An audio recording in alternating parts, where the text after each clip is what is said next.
afterwards, or if you have someone that you know that wants to watch it. So we just ask that if you have your video on, just know that actually we blur it out. So never mind. We have new technology, our tech person blurs it out, so your face won't be shown. So scratch that part of the script. Apologize. But just so that you know that if you do have your sound on, right, we'll just have to mute you. And if you're having trouble hearing the class, you can always sign back out and sign back in to come on in. I'm Amber Beebe in the background of the class, and I'll be giving you little tidbits of awesome information about the foods that we're cooking today. And soon I'm going to head it over to Jen in the kitchen. We're part of the department here at St. Luke's Bariatric Nutrition. We'll lead you through some recipes that are focused on Italian themed foods.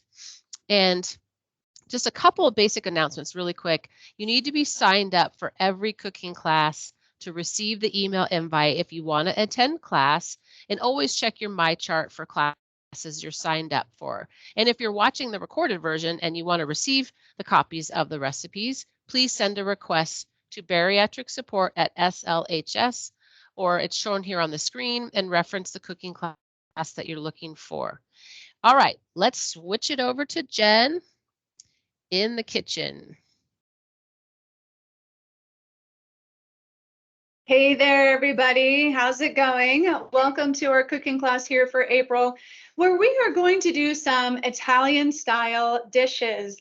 Now, this is a type of food that I think for a lot of our patients, they feel like they aren't able to enjoy, because when they think Italian, they think pasta and lasagna noodles, and it's just all of that, when really there's actually a lot of other things that we can do to give you that flavor profile that you're probably going to be looking for. And so we've got several really kind of fun recipes to show for you today. The first one is going to be a pizza. What? Pizza? You can't have pizza, right? Well, you can, right? There's always the trick for our bariatric surgery patients, especially, where they just scrape off the toppings and do that, or they'll make a chaffle crust, or they'll make a cauliflower crust, or they'll do something like that. And those are all great options, especially, again, if you're a weight loss surgery patient, or you're trying to drop your carbohydrates and do a little bit more of a low glycemic style of cooking. But in this case today, we're actually going to do something called a pizza. And that's hopefully kind of self-explanatory. It's a meat pizza crust. And so we're going to make our pizza here a little bit later, but we're going to start by putting our crust together. So this is going to be a pizza. That's a crust made out of meat. And then it's got a few other ingredients in here. So for us today, what we're going to do is we're going to start with some ground chicken. You could do turkey, you could do beef, you could do ground pork.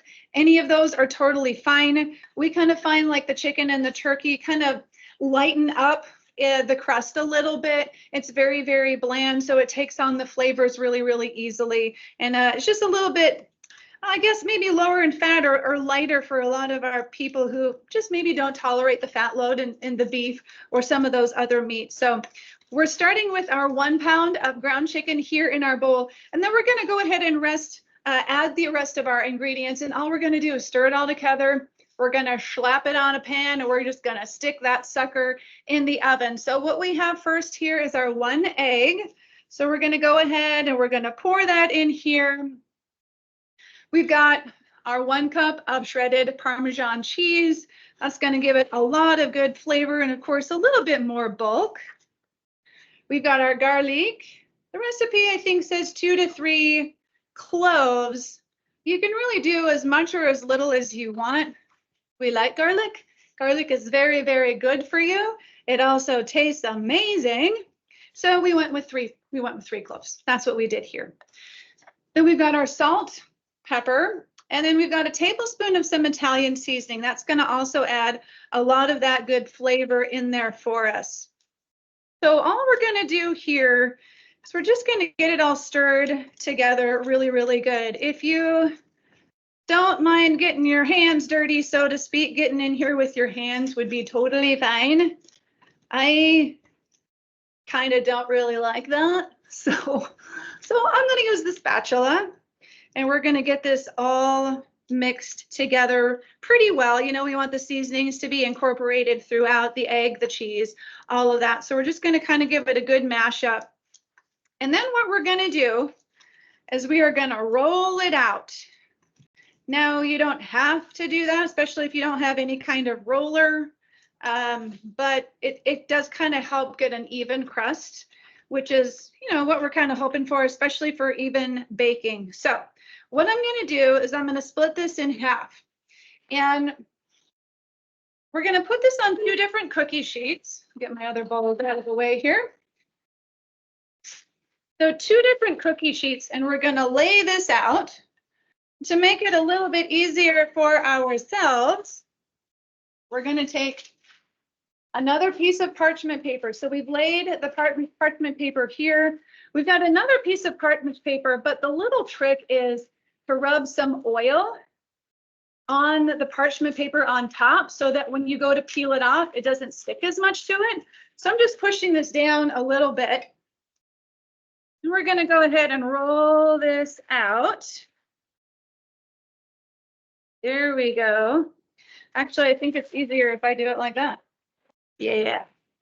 So we're just going to roll this out. I'm not even rolling it. I'm just kind of pushing it around. If you don't have a rolling pin, you can use a jar. You can use soup cans. You know, any of those things are going to be fine because all we're doing is we're just pushing down parchment paper, right? So we don't have to worry about dirtying up whatever it is that we are using to flatten it out. So there's our one. We're going to do our other. The nice thing with these is they do bake pretty quick. So if you're kind of looking to do this fairly quickly and get her done, so to speak, if you spread them out nice and thin, they're going to cook in 6 to 8 minutes. Really pretty fast, especially since you want to pull that guy out and then we're going to put our toppings on here in a few minutes. So we're going to go ahead. Just going to spread that out a little bit more. And then I'll make sure that we can see those in the camera here really nicely. But I'm going to make it thin. I want this to cook kind of fast. We're going to do kind of a fast fire sort of a thing here. There we go. Yes.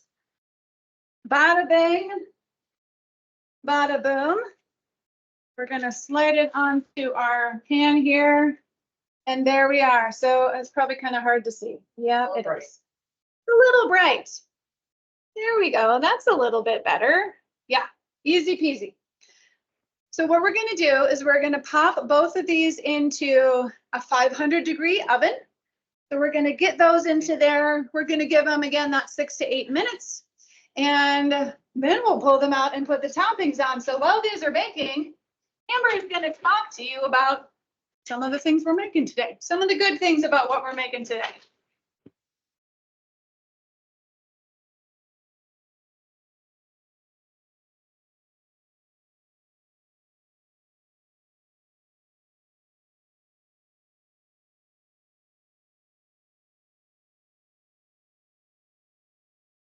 Okay, everyone. Yes, it's very exciting. I know that everyone thinks pizza, what? We can't have pizza. And so it's pretty cool that we're showing you how to do this because there's actually tons and tons of different ways to do it. Jen mentioned a few that people have used before. I'm going to talk a little bit about some of those as well. There are plenty of low carbohydrate and what you see in the internet called keto pizza recipes.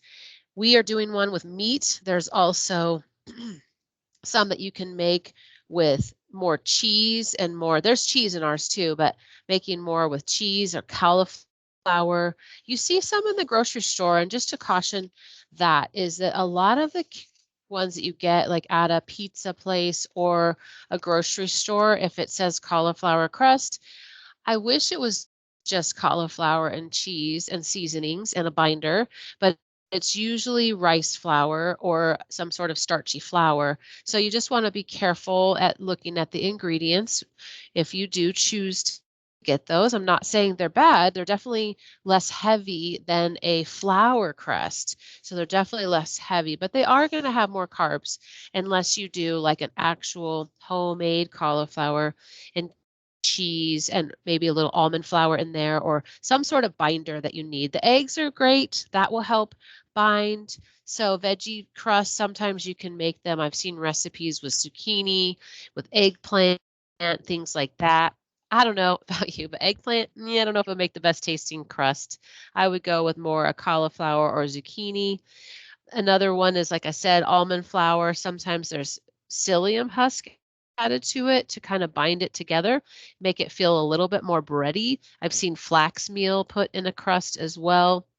So today we're doing, like Jen had said, we're doing the pizza, the chicken, a meat version of that. And then what's cool about being a bariatric nutrition patient or just wanting to lose weight and eat healthier, having those lower carbohydrates, you can have like your sauce is low carb because it's made from tomatoes. You have your cheese, you have your fresh herbs or dried herbs. Everything is very, very in line with how it's best to eat a lower carbohydrate diet. Meats on top. Today we're going to be doing a margarita pizza, and I think that's how you say it, margarita. And so that is what we're going to focus on for after the crust is done. And before we switch it back over to Jen, I'm just going to talk a little bit about the history of the margarita pizza because I had no idea.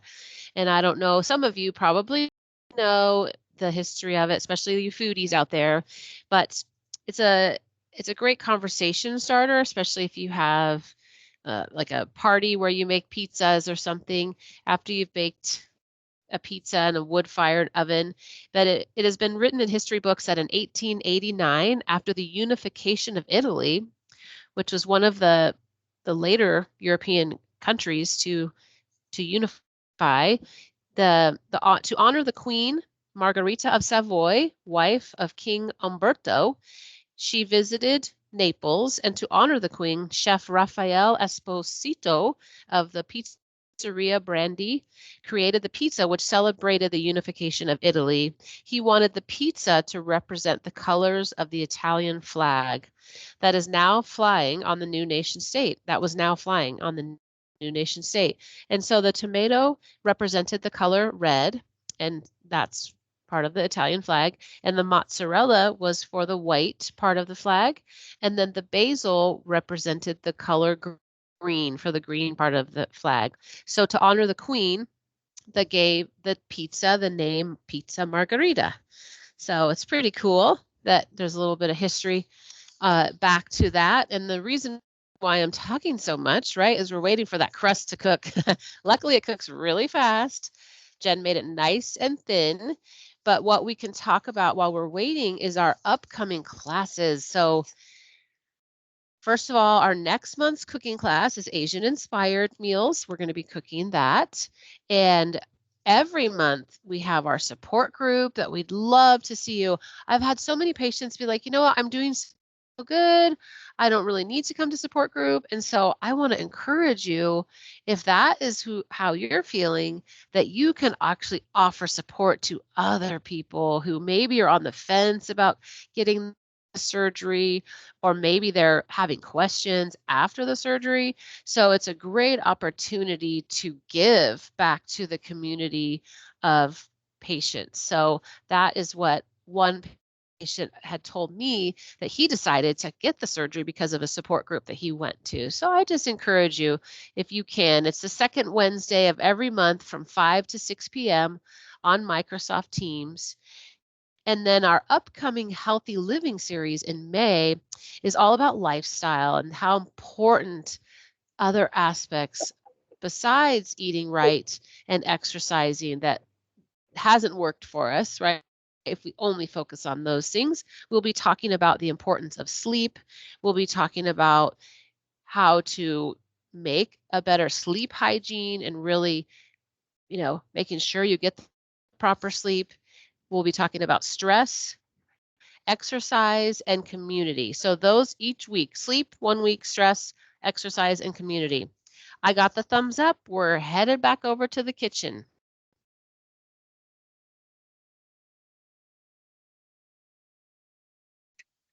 All righty, folks. I think we're about ready to go ahead and pull that crust out of the oven. We are going to put together, as Amber said, our margarita pizza, or in this case, our margarita pizza with our cool colors of the Italian flag, just like you see right here, our red, white, and green. Even kind of Christmassy, I guess, if you wanted to think about that. So what we're going to do is we're going to go ahead and pull these guys out of the oven. And they're looking pretty good actually right now. So nice and thin, cooks really fast. We're going to go ahead and we're going to top these guys. So what we're going to do first, of course, is our sauce. And we just have a lower sugar pizza sauce. You can make your own if you want to be fancy. This is the Mazzetta brand. That's what we chose. This one does have a very low amount of sugar in it. In fact, there's no added sugar. And there's only a couple grams of sugar, and that's going to come just from the tomatoes that are already in there. So this is a pretty good brand for a little bit higher quality.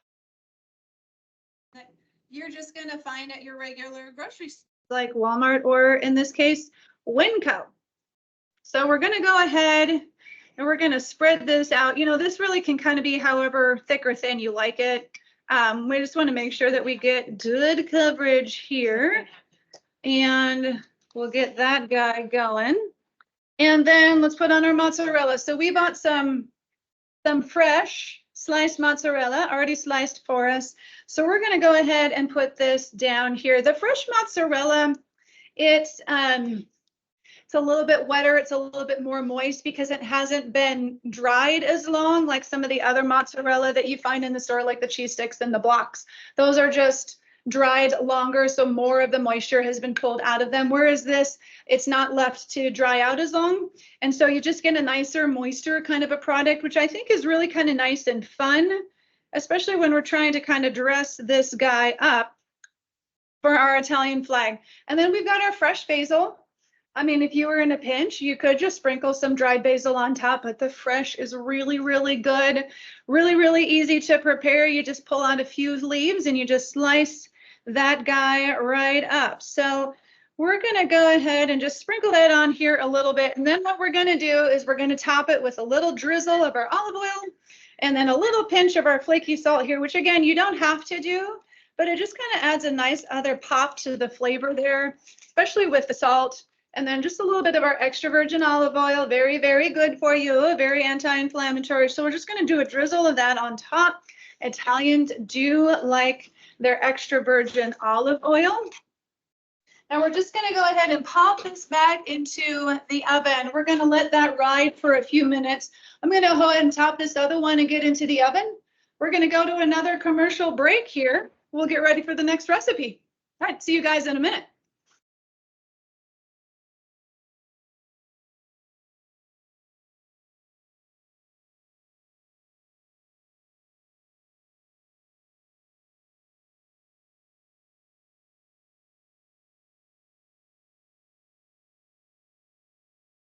Okay, everyone, this will be a quick break, but I thought since Jen brought up the extra virgin olive oil, we would talk a little bit about this must-have ingredient for amazing Italian food.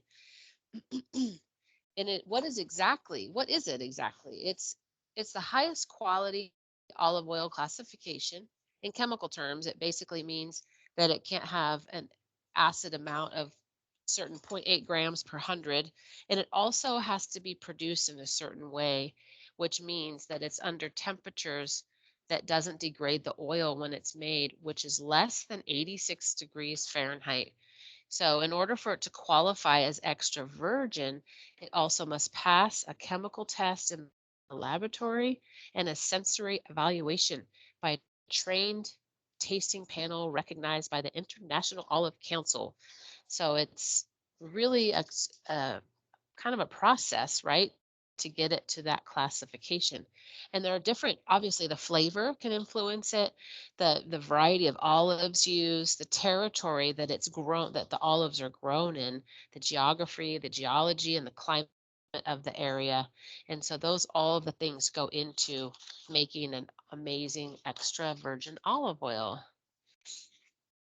I think we're headed back to the kitchen. Almost. And then as we are We just did a little bit of fresh mozzarella on the pizza. And this is not the same at all as the shredded mozzarella you see in your grocery store. It's quite different. It's a semi-soft white cheese, usually stored in fresh water to give it a velvety, creamy taste. And once you've had it, boy, it is really good. um, it is just a wonderful served at room temperature.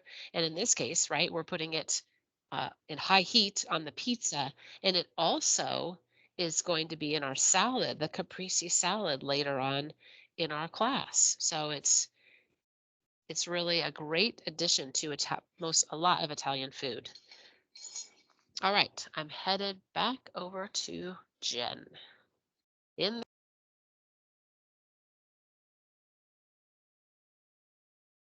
Indeed, I am in the kitchen. So we're ready to move on. We've got our meats melting in the oven. We're going to let that melt a few more minutes. But in the meantime, we're going to move on to our shrimp skillet. Now, in Italy, of course, there is a lot of coastland. And, you know, in the Mediterranean, you kind of have a pretty wide variety of different kind of foods that people will eat depending on where they live. So those a little bit farther away from the coastline are obviously not going to use as much seafood as those who live right on the edge. So, you know, this is going to be something that some Italians would use a little bit more often as far as at least seafood. So what we've got here, really, it's a pretty easy skillet. It takes a few minutes, but what we did is we did pre-cook our shrimp. So I've got my bowl here of some pre-cooked shrimp. So we're just going to set that aside and let that wait its turn. But we're going to go ahead and start working on getting the sauce going. So we've got our 2 tablespoons of butter here. We're going to go ahead and put that into our pan. And we're going to let that start to melt. And then we want to add some of the flavor. So, Amber, my battery is running low for some reason. So we're going to go ahead and add our garlic. Again, we've got our 2 to 3 cloves of garlic. I did 3 because I like garlic. So we'll put that in there. We're going to let that it's sent out into the room and go and take the bite out of that a little bit, get some really good flavor. Then we're also going to go ahead and put in our sun-dried tomatoes. So we've got those. We're just going to kind of stir those around here a little bit and let the garlic, mostly the garlic, kind of get a little bit of heat on it. And then what we're going to do is we're going to add our liquid to this. So that's what we're going to use. We're using milk. You can use cream. You can use half and half. We decided to use it's just whole milk. So you can kind of go anywhere up and down the spectrum on there with that, depending on what you find you prefer or what your stomach prefers with that. And with the fat in the cream, we kind of felt like that could be pretty heavy for a lot of our patients. So we didn't want to use that necessarily. I'm going to see if our pizza's ready. Oh, yeah. Hello, pizza. Very nice. That looks so pretty, you guys. All right, so could leave it in a little bit longer. It's definitely melty and gooey. I'm going to kind of hold it out there a little bit for you. There she be. That looks beautiful, right? Very, very nice. So we're going to let that cool for a couple minutes, and then Shirley's going to slap it on a plate there for you so you can see it at the end. So let's keep moving with our shrimp skillet. Before I put the milk in, I'm actually going to add a little bit of some cornstarch. You know, there's a lot of different thickener options. We're going to use cornstarch in this particular recipe. So we'll talk to you about other options for thickeners if that's not one that you would prefer, but that works well for us.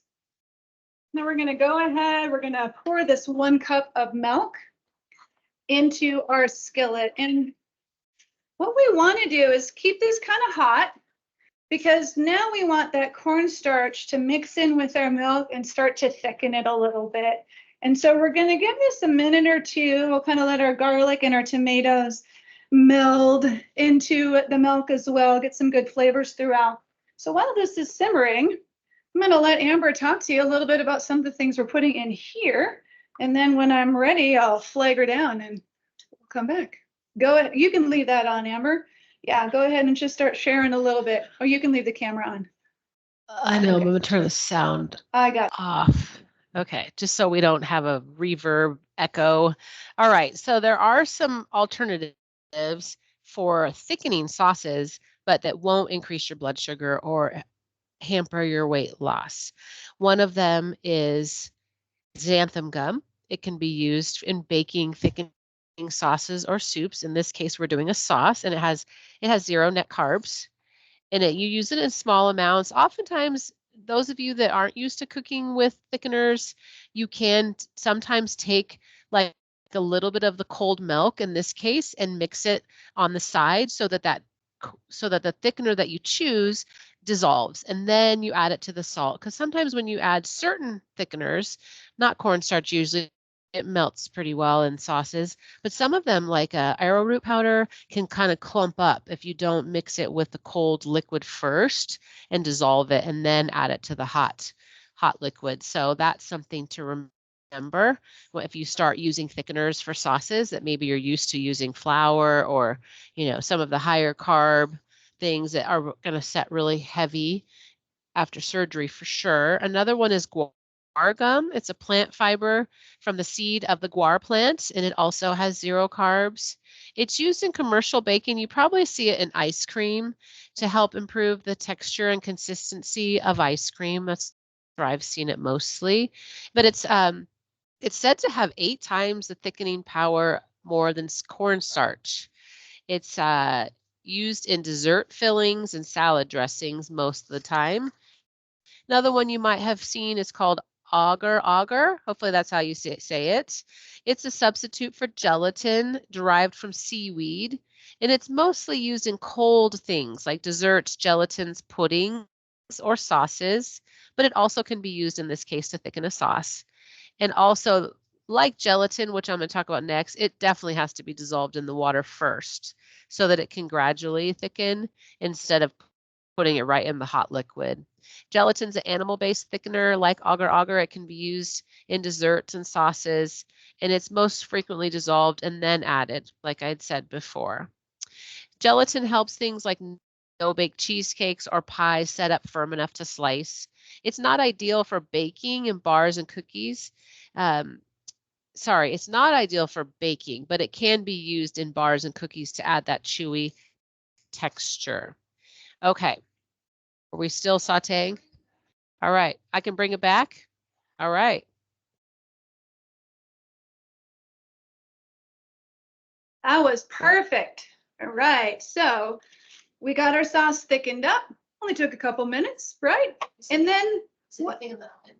Oh no, we took it all out of the oven. That's just the oven that we're smelling. So what I did while Amber was still talking is I went ahead and I put in my spinach. Now, the recipe says 3 cups. We used one of these 5-ounce clams from the store, which when we measured it out ended up being kind of close to 3 cups. So I just put the whole thing in, right? Easy peasy on that one. So all we're doing here is just kind of stirring this up to wilt our spinach a bit. And then we're going to go ahead and we're going to stick, I've got spinach leaves trying to escape here. Then we're going to go ahead and stick our spinach back in, our shrimp back in. And we're going to get that heated up and just kind of just stir it around a bit to incorporate all the shrimp in. And then we're done. Then we give it to Shirley, who makes it pretty, and we show it to you at the end. So we're going to go ahead, going to just kind of drop all the shrimp in, nothing fancy there. Give it a little bit of a stir. And we have got this guy good to go. Let's see. Yep, we got it all in here. I think we're good to go. Amber, I think we're ready for another commercial break. How are we doing? Are we answering questions on the chat? Do we have any comments and questions about things? No questions yet. Oopsies. Sorry. It's been an interesting day for us here, but we're doing good. Didn't want to have a break there with just Jen's head. My apologies. So one thing that I wanted to highlight, because we're talking about shrimp, we're talking about all kinds of thickeners and everything that we're working on today. We also want to talk about some of the benefits. I have this beautiful picture here of the fresh mozzarella and the tomatoes, which we're going to get to here in the next recipes. But some of the benefits of shrimp, a lot of people think, oh, I've heard they're high in cholesterol, that sort of thing. But they have so many great nutrients in them. And especially with Italy being a coastal, so much coastline of the country, there are some amazing benefits and antioxidants, and it's actually shrimp is quite low in calories. It's kind of surprising. Only 84 calories for a 3-ounce serving. So that's pretty amazing. And there's like nine different vitamins and minerals. We've got like barely any carbs. It's pretty high. It's decent in phosphorus and potassium, about 20 grams of protein. So and it also has a nutrient called iodine. And it's actually quite an important mineral because it's required for proper thyroid function and brain health. And a lot of people are low in iodine. Someone had a question. One thing, I'm going to address your question in a second, Alexandria, but Holly asked, would chicken work well? Of course. Yes, you could totally use chicken in this recipe. That would be totally a great substitute. Or oftentimes, I don't know if you eat fish, but you could have, it says don't eat pork or seafood. Okay, so then no fish. Okay, so yeah, the chicken would work great. Because it all of the things in there, shrimp is the only thing you could substitute for whatever you want. And then as far as Alexandria's question, when talking about cups of spinach or other leafy greens, is that measured closer to weight or volume? So basically, if you take loose spinach and you put it in, like stuff it kind of in a measuring cup, that's 1 cup. Like it's amazing. It's pretty lightweight, so you don't have to. It's not very much, and once it hits that liquid, boy, it really it's shocking how much it goes away. So it's a great way to add nutrition into your dish. And yeah, so you're talking about stuffing it into a measuring cup. Yeah, weight is tough with spinach because I think when I bought it, it was like a couple ounces. So yeah, you definitely don't want, what does the recipe say for the shrimp? Hang on, let me pull it up. How many cups of spinach? Because that would be, if you measured it 3 cups, yeah, we don't want 24 ounces of spinach. That would be a massive, massive box. So yeah, you want to stuff that cup of spinach in a measuring cup, and that's all you need. Shrimp is also a good source of omega-3 fatty acids. It has a antioxidants. Called it's a carotenoid called astaxanthin. It's a long word, and it's a component of algae, which is consumed by the shrimp. And so this is what is actually responsible for its reddish color.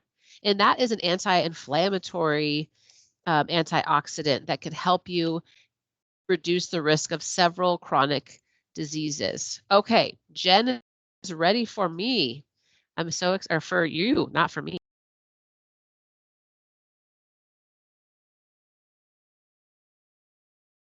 I am ready for all of you. We are ready to get back to it. So we got our shrimp all taken care of, the skillet. We got it all mixed together, set it off to the side for Shirley to dish up for us. And now we're going to move on to the easier parts of the recipe set. That'll be nice, right? So this is going to be our caprese salad. In a way, this is a really other lovely combination of the red, white, and green. And so, but this one's really super easy. So what we have here is about 2 cups of tomatoes. So I just went ahead and put those in our mixing bowl already. And then what we have here is about 8 ounces of little mozzarella pearls. So it's just, there we go, kind of. So you can just buy a little 8-ounce package of those. If the store didn't have that, you could buy the package of the fresh mozzarella and just cut it into smaller pieces. Kind of getting to the same end with that. So we've got our mozzarella mixed in, and then we're going to add our basil. So we got our red and white. Here's our green, 2 to 3 tablespoons or so of chopped basil. That's a pretty good amount. There we go. Basil is so good for you. We're going to put it all in, and we're just going to kind of stir this together to incorporate it. Now, because this is technically a salad, We're going to go ahead and put a little bit of a dressing on it, but it's going to be super basic. And again, very Italian, very good for you. So we're going to toss in a little bit of salt here with it. Just a little bit, kind of a salt to taste sort of a thing. So we don't need a lot. I'm just going to sprinkle a little bit in there. And then we're going to add our extra virgin olive oil. You know, I just drizzle. You can kind of put really however much you want, but I'm just drizzling a bit of that in there. And then we're going to go ahead and put our balsamic vinegar. If you don't like this, you don't have to put it in, but it really does add a really nice pop of flavor. And so we're going to go ahead and we're just going to drizzle, sprinkle, whatever you want to call it, a little bit of that in here. I'm just going to stir it all together. And that's pretty much it. This is a super easy, make you look pretty awesome, kind of a side dish to put on your table, take to your friend's house, the barbecue, whatever it might be. So that's all we're going to do with this. And then you can just set it in the fridge and let it wait for when you're going to your event or when you're going to set it out on the table. What you can also do with these, if you want to level up your awesomeness, and if you want to provide a finger food option for guests, if you are taking something to an event or sharing with people and you want to give more of that finger food option, is to just go ahead and put these on a skewer. So you can do tomato, you can fold a whole leaf of basil, and then you can put your little mozzarella ball on there and just kind of make a tray of those. And then you just, of course, don't sprinkle them with olive oil and balsamic vinegar. You just leave that part out. But that is it. Easy peasy, people. That's what we like on a Friday, right? Easy peasy. So we're going to go ahead and take one more commercial break here before the next recipe. And then we're going to be on the home stretch, y'all. So I'll see you again in a minute.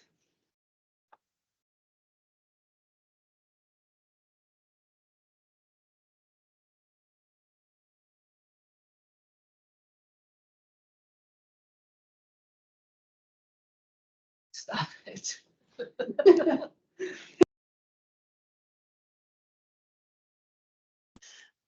We're having way too much fun today, I think. That's it. All right. So glorious tomatoes. Man, such a key piece of Italian cuisine.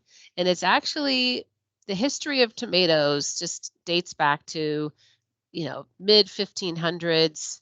And it actually said they were grown originally for ornamental plants and they were only to be looked at for beauty. They were in flower beds and gardens, but they weren't eaten, which is so crazy to me. But because they're so able to mutate and create new and different varieties, they spread throughout Italy in so many kinds, so many styles.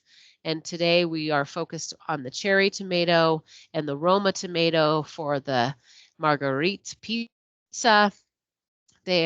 You can take, thick and layered between fresh basil and fresh mozzarella, like Jen had said, with the caprese salad, and it's so tasty. And then putting them on our pizza, like we did. People also use them on different appetizers, all kinds of ways. And the San Marzano is one that many Italian pizza makers in Napoli say it's the only tomato that they use for their sauces and their wood-fired pizzas. All right, I believe we're headed back for the last recipe, and then we will be taking one final break before we show you all the good stuff together.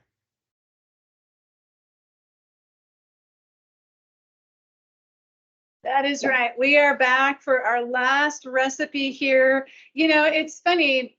When I first heard of a margherita pizza, I thought, why did they name a pizza after a drink? But that's obviously not where it came from. So ignorant me until I learned the real story about a margherita pizza. So really kind of a fun backstory on that one. We're going to move to our last recipe, which is really kind of in a sense recipes, because we got two different versions here, and it's basically going to be a whipped ricotta. We got the two different versions here. One is going to be a little bit more on the savory side, one a little bit more on the sweet side. So you can get a little bit more of a dessert option with the one, a little bit more of kind of like a spread or a dip with the other. So we're going to go ahead and put these together again. Super easy. Mix them together. You are done and good to go. So what we've got here is our, about 1 pound of the ricotta. I know it's kind of hard for you to see. There we go. So we got one of our ricotta containers. We go ahead and went ahead and put that into the bowl. So I'm gonna smash it down a little bit here. Of course, the nice thing with ricotta, we do get a little bit of protein with that, right? So we've got kind of a nice little protein punch there, whether it's our spread or our dip, or if it's our dessert. And ricotta is kind of a nice fresh kind of a flavor if you've not had it. So it's not super salty, it's not super heavy. It kind of has a little bit of a lighter, fresher sort of a flavor to it. So it's really kind of nice in this case. So we've got our 1 container of ricotta. We're going to add our 2 tablespoons of extra virgin olive oil because it's Italian and it's good for you. And then we're going to go ahead and add a little bit more freshness, and we're going to do that in the form of about a tablespoon of some lemon zest. Really easy peasy there. And then we've got our basil. So we've got a little bit of basil. We're going to go ahead and sprinkle in there. You can do more, you can do less, right? This is kind of one of those things where you can kind of dial it up, dial it down, however you find that you prefer it. And then we do need a little bit of salt. Okay, like I said, ricotta is pretty, it's kind of light. It's a little bit flat unless you have flavors added to it. And we added some really good flavors, but we didn't really add any seasoning to it to kind of bring all of those flavors up. So we've got some nice freshness here. And now if we really want to be able to taste the basil and the lemon, we want to make sure that we add that salt in. Not a lot of salt, just about the 1/4 teaspoon. So it's not like you have to really salt it up unless you want to, which would be totally fine as well. So this one again is going to be a little bit more of that savory kind of a look. This is the kind of thing that I think is better made ahead. So the flavors can really kind of infuse into the ricotta a little bit more. You're just going to have a more full flavor if you do that, which is great, right? Because you make it ahead, and then when it's time to pull it out and put it on the table or go wherever you're going with it, it's ready to go. So we've got our little bowl of our ricotta. Kind of hard for you to see right there, but you can kind of see the lemon zest and you can see the basil in there. So we've got that one all ready to go, and we'll show you that here at the end. Now we have our dessert. It's good to have dessert, right? And what the greatest thing about dessert is when it's also going to be good for you and helpful when it's actually trying to reach those nutrition or health goals or whatever it is. And so we're just going to smash down our other container here of our ricotta. We're going to add the lemon, right? A little bit of that pop of flavor, that zest, that freshness. So we're going to go ahead and put that in there. We're going to add our vanilla. This is really going to add a nice little layer of flavor here. It's what we're kind of doing is we're layering some different flavors together so they all come together really nicely. So our 1 teaspoon of vanilla with that guy, a little bit of sweet. This is actually a tablespoon of some powdered erythritol. You could do a different kind of sugar-free sweeteners if you wanted to. I think the monk fruit maple syrup probably would be a good option in here.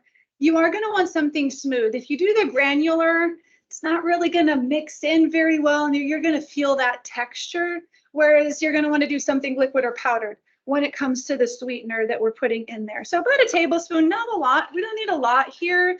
The ricotta has a little bit of natural sweetness all by itself, so we don't need to bring that forward too much. We're going to stir that all up. Now, we are going to add some salt. Again, you might be thinking, sweet, and then we're going to add salt. Why would we do that? But again, salt is a seasoning. Salt really kind of brings flavors up. It allows us to sense those flavors a whole lot more fully. And so again, we don't need a lot of salt. It's just like 1/8 of a teaspoon. It's just a tiny little bit. But when we made it without the salt, it was really, really flat. It just didn't have the pop that we were looking for. And just by adding in that little 1/8 of a teaspoon of salt, really, really brought all of the flavors forward. And we felt like it was just a much better recipe that way all in the end. So we got that all stirred up, and that's it, people. This is like the easiest one of them all. Well, maybe the caprese salad. That was pretty easy too. So we are done. That is all of our recipes. So we're going to take one more break. We're going to get all this beautified for you so you can see it at the end. Then we're going to be finishing up this sucker. All right, y'all. See you in a minute.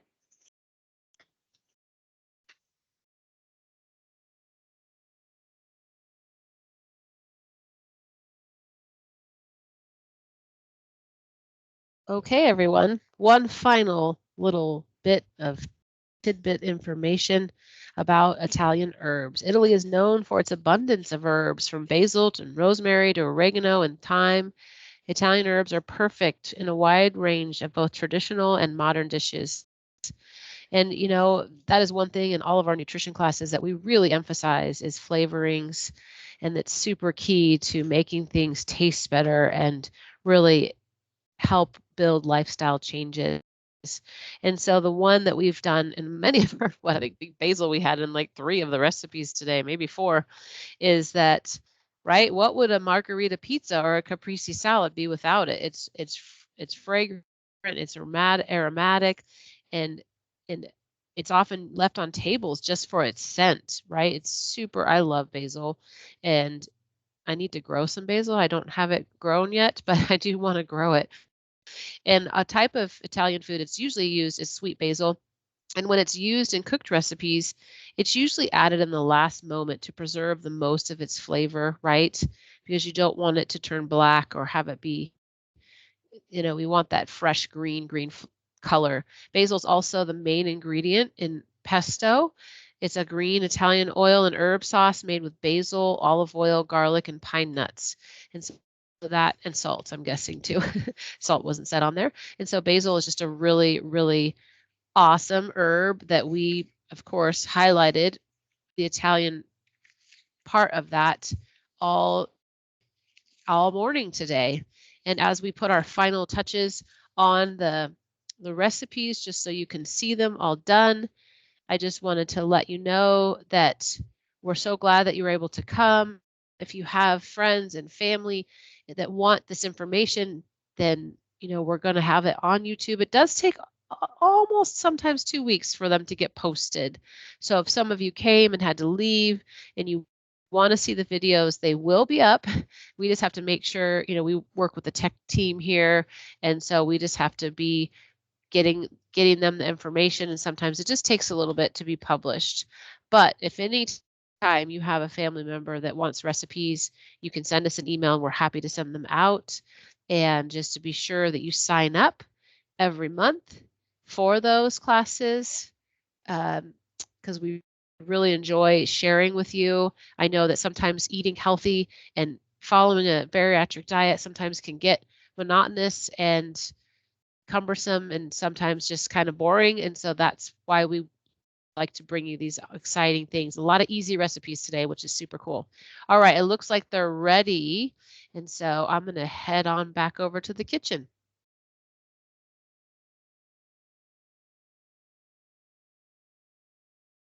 All right, you guys, we are all done. We are ready for the finale. So let's go ahead and show you what we have here. First, we had our pizza, which we made into a margarita pizza.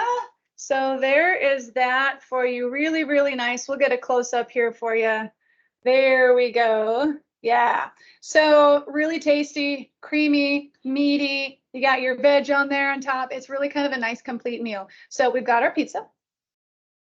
And then we also have our shrimp skillet dish here. So there's all of our shrimp and our basil and our tomato with the sauce in there. This can be just as is, if that's what you prefer, or if you have family members or people in your household who kind of need more, you can put it on top of noodles or rice, or for them, you can certainly offer that option. But for us who are trying to do more low glycemic or low carb, however you want to think about it, just as is pretty good. Cauliflower rice would be okay too.